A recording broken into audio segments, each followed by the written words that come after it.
pilih hari ini akan menentukan masa depanmu. Pilihlah yang membuatmu menjadi pribadi yang lebih baik. Dan jadikanlah firman Tuhan menjadi pilihan setiap harimu. Mari kita berdoa. Damai sejahtera Allah yang melampaui segala akal, kiranya memelihara hati dan pikiran kamu sekalian di dalam nama Tuhan Yesus Kristus. Amin. Jemaat Tuhan Renungan Harian HKBP Resort Sutoyo, Selasa 6 September 2022, tertulis di Yesekiel 18 ayat 4, demikian dikatakan.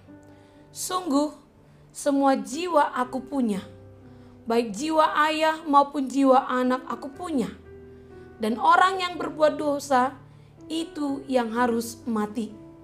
Di dalam bahasa Batak dikatakan, idama, audo napuna salu todi ni jolma, nang todi ni ama-ama, nang todi ni anak-na, audo napunasa, todi manang ise namar dosa, ikonido mate. Demikian firman Tuhan. Jemaat yang terkasih, seorang calon psikolog sedang mempelajari apakah benar kebiasaan orang tua akan selalu menentukan seperti apa anaknya kelak. Dia ingin membuktikan tentang kebenaran peribahasa yang mengatakan buah jatuh tak jauh dari pohonnya, yang sering dimaknai bahwa kebiasaan orang tua akan selalu menjadi kebiasaan anak-anaknya. Lalu ia meneliti kehidupan dua anak laki-laki yang memiliki bapak seorang pemabuk.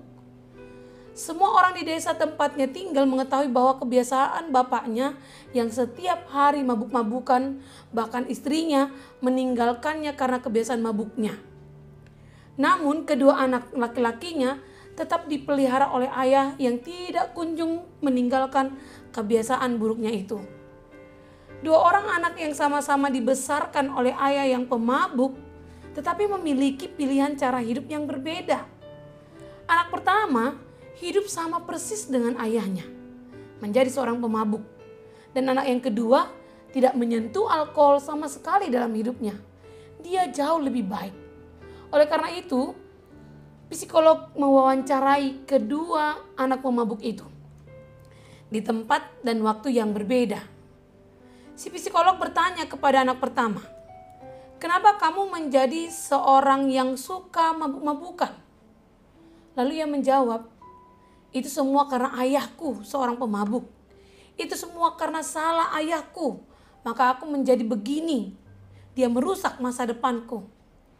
Selesai mewawancarai anak pertama, kemudian dia menemui anak keduanya dan bertanya, "Mengapa kamu tidak menjadi pemabuk seperti ayah dan saudaramu?"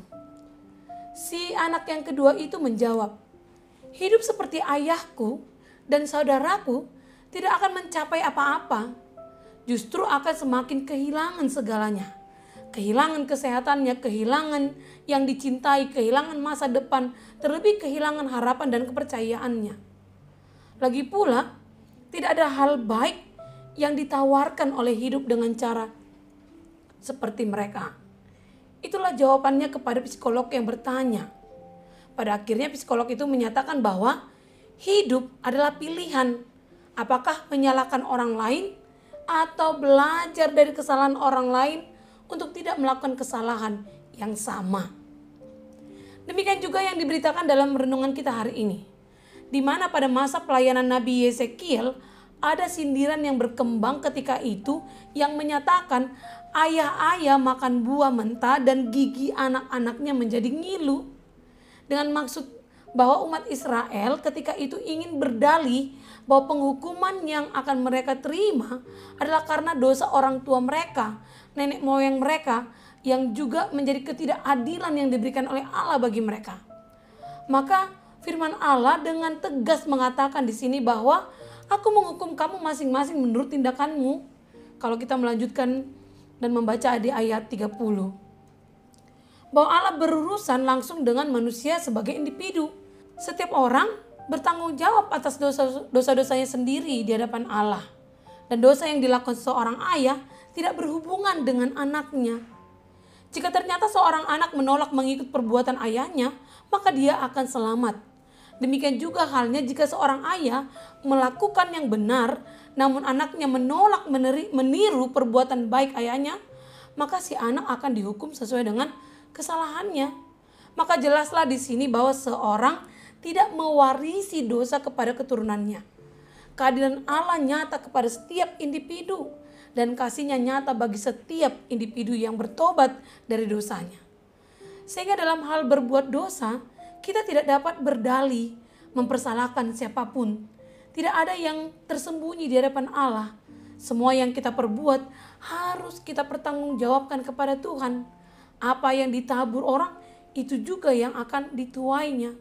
Tabiat dosa yang telah merasuki kehidupan manusia sudah sejak dari Adam, manusia pertama. Yakni mencoba berdalih untuk membenarkan diri dan melihat kesalahan orang lain. Semakin kita menyangkal kesalahan dan semakin kita hanya melihat kesalahan orang lain, maka keselamatan dari Tuhan akan semakin jauh dari hidup kita. Jika gagal memukul bola golf sampai beberapa kali, jauh lebih baik mengakui kekurangan kita daripada menyalahkan lapangan maupun stick golfnya yang kurang baik. Karena sikap seperti itu tidak akan membawa kebaikan dalam kemampuan bermain kita.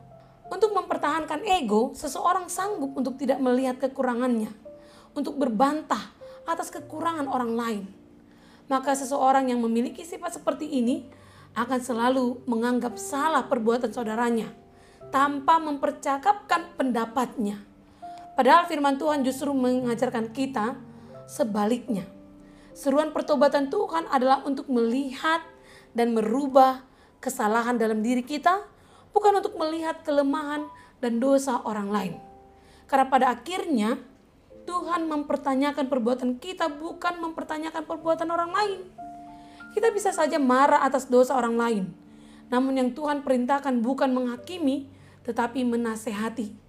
Kita bisa saja marah atas dosa kita, namun yang Tuhan perintahkan bukan untuk membenci diri, tetapi membenci dosa dan bertobat. Ingatlah, semua jiwa itu berasal dari Allah. Namun setiap jiwa yang berdosa itu yang harus mengalami kematian kekal. Maka mari menyelamatkan jiwa kita dalam pertobatan akan dosa yang kita telah perbuat tanpa menyalahkan orang lain. Itulah yang diserukan firman hari ini. Amin, kita berdoa. Terima kasih Tuhan untuk firman-Mu yang mengingatkan kami bahwa Engkau adalah Allah yang adil, yang selalu memberi pilihan bagi kami. Oleh karena itu Tuhan, berilah Roh Kudus-Mu agar kami mampu memilih jalan hidup kami yang berkenan kepadamu. Ajarkan kami untuk melihat kekurangan kami dan menyingkirkan ego kami agar kami menjadi umat pilihan Tuhan yang akan Engkau layakkan menjadi pemilik kerajaan-Mu kelak. Terima kasih Tuhan. Amin. Jemaat Tuhan, selamat melakukan hal yang berkenan di hadapan Tuhan hari ini. Selamat beraktivitas. Salam sehat. Tuhan memberkati.